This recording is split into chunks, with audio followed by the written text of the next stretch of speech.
Hi, Paul Francis, Good News Broadcast. I'm speaking to Michelle Bernstein-Martinez. Hi, how are you? I'm awesome. How are you? So, good. The winner of this year's James Beard Award. Wow. All righty. Congratulations to you. Thank you. It's quite an honor. You're going to examine the phenomenon popularity of Latin cuisine, okay? Where are you from originally? Born and raised right here in Miami. Okay, so you have a little bit of every population of the world. I am here, a right? big mixed salad. Yeah, I've got a lot of everything. My mother is 4 generations Argentine. My father is family in Uruguay, but he's from Minneapolis, and that's how they met. And oh God, yeah, lots of good stuff in there. All right, my rabbi's from Argentina. Buenos Aires. Buenos Aires. And Latin cuisine, and we've been down there for Cayocho, and you have so many good things going on there, and you can get a beautiful Cuban sandwich down there. Now, we're going to talk about Latin cuisine, so tell us some good things. Well, you know, Latin cuisine has become so much more approachable these days. You can find all this great stuff in your local supermarkets as long as you look for really authentic ingredients and super simple Latin recipes. So I brought something with you today, if I may. I have a delicious cheesy and corn empanada. An empanada is like a little pie made with a simple dough, and it's just lovely, really inexpensive, and delicious to make at home for a great authentic recipe. You ready? Yes. Awesome. Okay. So it's just a little bit of oil, your favorite vegetable oil or olive oil, just the tiniest touch of butter. If you don't want to use butter, then don't bother. Just add a little bit more oil to this. To that, I'll be adding some minced onions and cooking them down for about 4 to 5 minutes until they get really nice and translucent and soft. After that, you can add either heavy cream, a little bit of half and half, or a touch of milk, a slightest pinch of sugar, and salt and pepper.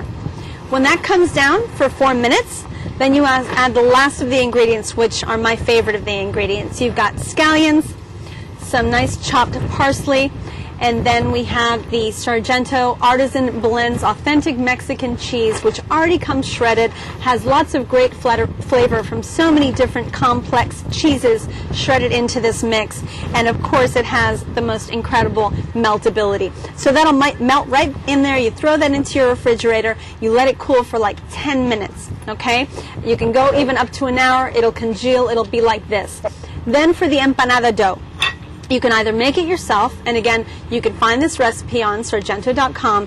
4 ingredients makes a lovely dough, but you can also buy this, which, by the way, I did today, in your freezer section or your refrigerated section of your local grocery store, or even online. So you take a spoon, you put the filling right in the center, you take with your index finger a little bit of water, and you just put a little bit of water all around the dough. Then you tighten that and flatten it into a lovely little package, a lovely little corn and cheese pie, if you will, and then you take a fork and you press all the way around this. Okay, and then you put this into a 375-degree oven on a little baking sheet, or you can also throw it into good hot oil for a good crispy empanada. But these are baked, and look how lovely they turn. They're nice and golden on the outside. On the inside, you can see how it's oozy, cheesy, and sweet corn is just really impressive. Just so you know, these can be thrown into your freezer for a good month or two, as long as you wrap them up really well. And it's truly impresses your friends because you've had this made. They come, you bake them for 10 minutes, and you have all this authenticity and delicious flavor, and show them that you can cook Latin too.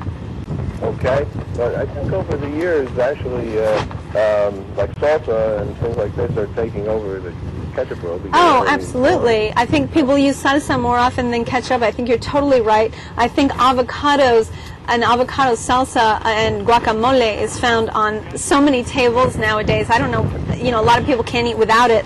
And this doesn't even have chilies in it. We didn't even, touch the spiciness, but chilies are so healthy and so delicious that I think a lot of people are, are even asking me, hey, can you make that foie gras spicy with chili? So they're asking it on everything, and it's wonderful. All you need are good Latin ingredients, good authentic ingredients, and delicious recipes. And, 20 minutes in the kitchen will give you a great meal.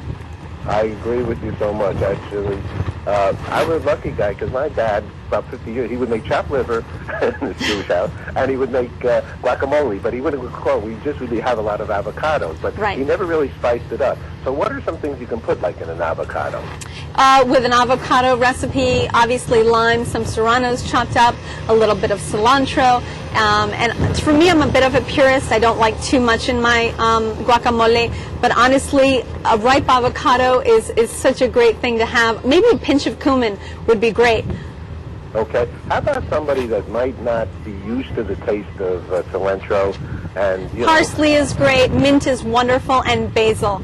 Oh my goodness, they're calling me to get in there. I got to go do a demonstration. Listen, thank you so much for having me. Okay. Go to sargento.com and enjoy these delicious recipes. Fantastic. Thank you so much. All right. Bye-bye, Michelle. Bye. Thank you.